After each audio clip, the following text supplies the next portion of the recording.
Take Red Sea bass, scale it with the knife, remove the scales, remove the guts out of it, wash it, wash sea bass, and place it on the dish. 1, 2, and 3. Make incisions on the bass.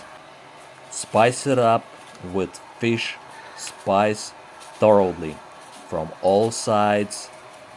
Rub it into incisions to make it really nice and delicious. Cut onion. Place onion with the bass. Spice up the onion with multi-spice for more flavor.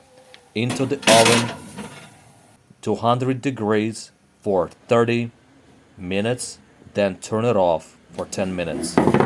Beautiful, delicious, and nutritious service. The meat is really soft and white. There is hardly any bones. Let's try it. Look at this soft meat. Beautiful, yummy, so delicious. Like, share, and subscribe, my friend.